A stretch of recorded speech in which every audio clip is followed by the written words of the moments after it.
Welcome back everyone. आज चाहिँ हामी कुरा गर्नेछौँ तीनवटा स्टकको बारेमा, एकेजिसिएल, एचआइडिसिएल, आरएफपिएल को बारेमा। अब तपाईले हेर्न सक्नुहुन्छ आरएफपिएल रिभर फल्स पावर लिमिटेड। यसले चाहिँ आफ्नो अल टाइम लो हेर्नु, तपाईले अल टाइम लो भनेर हामीले यसलाई डिनोट गर्न सक्छौँ। यसले चाहिँ तलतिर आफ्नो 419 सम्म चाहिँ झरेर चाहिँ एक्चुअली रिभर्सलको प्याटर्न चाहिँ शो गरेको थियो। त्यो टोटल टपमा भनेको 1483 सम्म पुगेको रहेछ र यसले यहाँबाट एकैचोटि बाउन्स ब्याक गरेर चाहिँ 680 सम्म पुगेर 682 80 सम्म पुगेर चाहिँ यसले एक्चुअली फुल ब्याक लिएको छ। अब हामीले के बुझ्न सक्छौँ, यो भनेको तपाईँको कुनै पनि सेयर चाहिँ तपाईँको आफ्नो रिभर्सल डिनोट गर्छ भने चाहिँ यसले चाहिँ तपाईँको माथि बढ्दाखेरि पनि त्यो तपाईँको सपोज ल 0.4 बेस भयो, यसबाट चाहिँ तपाईँले reversal higher high higher low higher high higher low higher high गरेर चाहिँ माथि जाने एकदमै धेरै चान्सेसहरू हुन्छ है। जसरी यसले 682 सम्म लाएर चाहिँ एकचोटि पुल ब्याक भएर 585 सम्म आएर यो आफ्नो सपोर्टमा, जुन पनि यो सपोर्ट थियो 580 75 को, त्यसमा चाहिँ एकचोटि बाउन्स ब्याक गरेको छ है। यसको मतलब चाहिँ यसले चाहिँ अब रिभर्सल कन्फर्म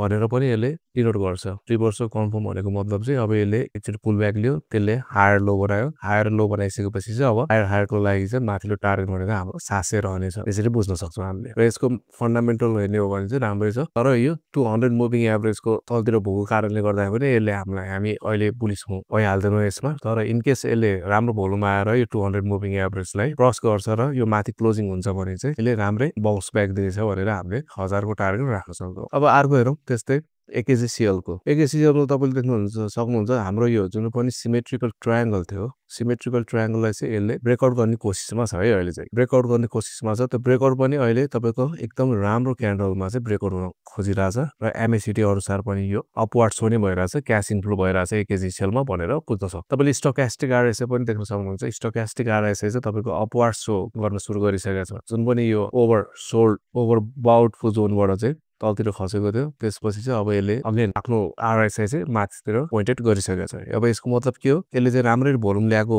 भएको हुनाले गर्दाखेरि एकेजिसिएलमा चाहिँ राम्रो पम्प आउने देखिरहेछौँ र हामीले यसको टार्गेट 230 सम्म चाहिँ फर्स्ट टार्गेट राख्न सक्छौँ है हामीले। त्यसमा चाहिँ हामीले फर्स्ट टार्गेटमा चाहिँ हामीले लगभग 40% चाहिँ हाम्रो बुकिङ गरेर त्यो माथि चाहिँ थप 60% लाई होल्ड गर्न सक्छौँ। अब त्यस्तै अर्को हेर्नुहोस् एचआइडिसिएल। एचआइडिसिएलको चाहिँ हाम्रो यो मैले पहिलाको भिडियोमा भनेको थिएँ, यो क्यास आउटफ्लो हुने सिग्नल दिइरहेछ भनेर। त्यस्तै भएर अहिले यो पुल ब्याकमा छ र हाम्रो बाइङ जोन भनेको 295 देखि लिएर 280 भित्र हुनेछ र अहिले चाहिँ तपाईँको 295 मा आएर यो रोकेको छ। यो जुन पनि हाम्रो यो जुन बक्स छ यो भनेको चाहिँ हाम्रो सपोर्ट जोन भित्रमा छ। यो अहिले हामीले बाई गर्न चाहिँ सक्छौँ। हाम्रो यो फर्स्ट बाई हुनेछ, अहिले पनि फुल एमाउन्टको बाई हुने छैन यसमा चाहिँ हाम्रो फर्स्ट बाई हुनेछ। त्यसपछि चाहिँ अब सेकेन्ड बाई चाहिँ तपाईँको हाम्रो भनेको 283 तिर हुनेछ र हाम्रो थर्ड बाई भनेको 200 मुभिङ एभरेज चाहिँ हामीले major resistance as a support लिएर अगाडि बढ्नेछौँ। र यो तीनवटा अहिले यो जुन पनि स्टकहरू छ, यो चाहिँ स्टक चाहिँ अहिले किन्नको लागि चाहिँ एकदम राम्रो भएको हुनाले गर्दाखेरि चाहिँ आफ्नो इन्ट्री पोजिसन चाहिँ तपाईँले लिन सक्नुहुन्छ मार्केट